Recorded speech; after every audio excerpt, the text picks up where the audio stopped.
I thought we were going to come in here today and just sort of go down memory lane and laugh, and we will eventually, but then NBA never ever takes a day off. So much happening over the weekend. And we get started with the Bradley Beal trade. It seemed to be so quick, Shams. Tell us how it went down. So last week when Bradley Beal and the Wizards began working on finding him a trade, because the Wizards clearly moving toward a rebuild, they started working together on finding him a home. The Phoenix Suns aggressively went after Bradley Beal. I'm told from James Jones to Frank Vogel, their new head coach, to Matt Ishbia, to Josh Bartelstein, their CEO and owner. And then you have from even players. I'm told even Kevin Durant, Devin Booker recruited Bradley Beal. And there were conversations with both Beal, his wife Kamaya. And at the end of the day, the Phoenix Suns end up getting Bradley Beal, a three-time All-Star, for a handful of second-round picks, a couple of draft swaps. They trade away Chris Paul, as well as Landry, Shamet, who did not have a future long-term with that organization. From a talent perspective, it's a no-brainer. I think the only way this deal happens is because Bradley Beal has a no-trade clause. That's literally the only reason he wound up in Phoenix. So Miami, Milwaukee, Sacramento, there were other teams even besides those, I'm told, that made bids, made offers. And Washington, I'm told, had better offers on the table. But at the end of the day, Bradley Beal got to pick his choice, pick where he wanted to go. And now you have Kevin Durant, Devin Booker, Brad Beal, DeAndre Ayton. They have $160 million committed into those four players. It's going to make roster building difficult. You're going to really be limited just to minimum players. But this team is all in on a championship, clearly. And that goes from Matt Ishbia, James Jones, to Frank Vogel. Above all else, this team is all in for this next season to win a championship at any cost, clearly. Yeah, there were a lot of jokes over the weekend of maybe we all get a shot to play coming off the bench for Phoenix. But look, as far as the trade itself, Chandler, who are you giving the better grade to? Let's really think about this trade for 1 second. And I understand the no trade clause was a huge deal breaker here, and they wanted him off the books, and they're going into reset and tank mode. But you mean to tell me this is the best you can get for Brad Beal when Rudy Gobert just got 5 first-round picks? Paul George got 7 with some swap picks. Chris Paul, I think, got 2 first-round picks in 2019 with some swaps. And this is what you get. You send him to Phoenix for basically dead weight and a few second-round picks. It's a brutal trade for me, and I understand this is hard with the no trade clause, and Brad had a lot to do with this, and obviously he wanted to pick, but you don't want to send him to Miami for Lowry and Duncan Robinson and actual picks that you're going and players you're going to use. There's no way Chris Paul is going to go to the Washington Wizards and play. Landry Shamet is the kicker on this trade. Like it really doesn't make sense to me, and I understand that they're tanking, and I understand the reset, and this guy's trying to build this team like Sam Presti is in Oklahoma City, but I think the real winner here is Josh Bartelstein, which who don't know is the CEO of the Phoenix Suns, who's the son of Mark Bartelstein, who runs Priority Sports, who's Brad Beal's agent. What a father on Father's Day that this guy just did for his son, because this could arguably be the worst trade I've ever seen going from the Washington Wizards side. But listen, good for Brad Beal. If I'm him, I would have rather went to Miami, but yeah. You load up with those 2 guys and Devin Booker and Kevin Durant. They obviously need to get a bench here, but it's a great start, and I take that trio over any other trio, but they won this trade, and it's not even close. I don't know what the Wizards are doing.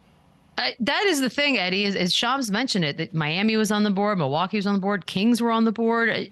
Bradley Beal going to Phoenix, what would have been the better choice? Are you good with him going there? I'm obviously picking Phoenix. I mean, to be serious, honest, out of all of the situations, I think Miami is right there. Milwaukee is very interesting, but this is a lifestyle choice. He had a no trade clause. He got to pick the city. They're all great opportunities. Sacramento would have been a great opportunity, depending on the package they give up. But he's closer to home for his wife and their children. It's not all the ruckus you get with Miami. He picked Phoenix. He picked a great basketball situation as well. And again, shout out to the Ballsteins, and I'm sure that made communication easier for them, but this was all about the no trade clause to me. He controlled everything there. I'm sure the Wizards wanted more first-round picks or first-round picks at all. I'm sure the Wizards wanted more assets they could play today. I'm sure the Wizards wanted a much better trade. But the fact that they gave him a no-trade clause a year ago when they put him into this contract, they did not have to do. He was eligible for it. He's the only player with a true no-trade clause in the NBA. He created this entire situation for them. This is a player who many people around the league were waiting for them to trade for the last 3 years. It was when he was expiring, when he was coming up on a supermax, when it was time to sign the supermax. Everybody was assuming they would trade him. They would get him out of town. They would move on from that situation. Everybody knew they were not going to pay him $60 million in 4 years, and they still did it. They did it all anyway, and they gave him no trade clause, and this is what the result of all that. And this is their prize. You play silly games, you get silly prizes.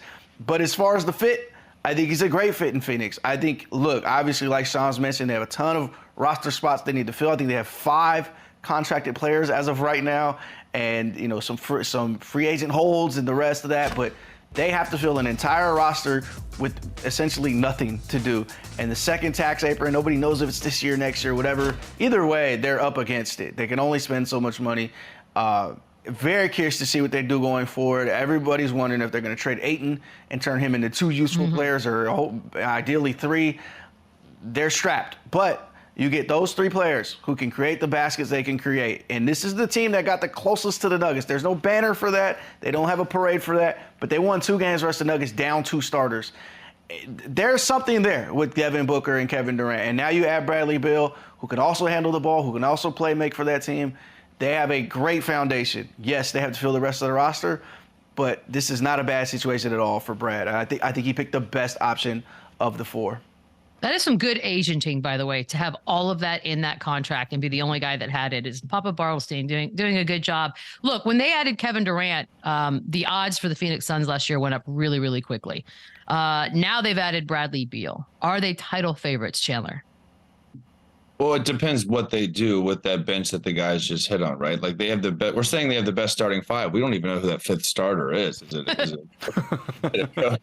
a Kogi? Is it Campaign? Do they find a way to get CP3 back there and take less and take a buyout or get waived or whatever that situation is going to look like? But yeah, you immediately become the best trio in the NBA. And basketball wise, I can't think of a better fit between these 3 guys that can all create, all knock shots down. When you hear Devin Booker talking about last year, he's never had this many open looks when KD got there. Well, he's going to get even more now because now you have another creator, another shot maker. Brad Beal can really stretch the floor here, and he's a guy that we haven't talked about a lot because he's in Washington, just not getting any love there. This kid is a hooper. He can create. He's strong. He is one of the better shooters in the NBA. And they're going to present a lot of challenges to defenses this coming season, but this is where I'm assuming they're hoping to get some veteran guys that are going to take less money and kind of make that bench what it's going to become, because you see this year, you need to have a strong bench. You at least need to go 7-8 deep to give these starters a rest, and you got to factor in injuries and you got to factor in foul trouble. And right now they have 0 bench. So it's going to be interesting, but yes, this makes them a contender. This makes them the best offensive team in the NBA. This makes them the best duo, the best trio, however you want to look at it. They are right there to compete, but they're going to have to really, level out their roster. Shams, that's the question. They have no money seemingly left for a bench and a lot of questions at point guard. Do you have answers to any of that?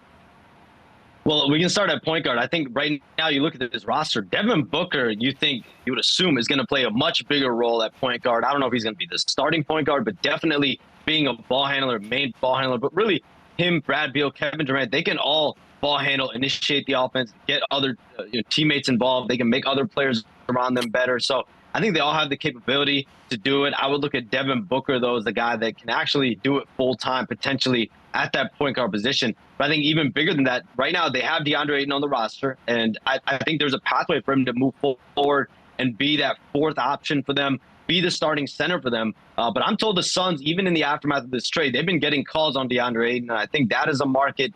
We'll see how that develops. But right now he's there, and I think this trade did at least give them flexibility. You keep him, or you could move as well if the right opportunity, the right fit, you get multiple players could come back. But I mean, I'm curious, going back to Chandler, like you've played on a few star-studded teams. This trio, can you how? There's only one basketball. How are these three guys that have been ball dominant, have been scorers? How do they make it work?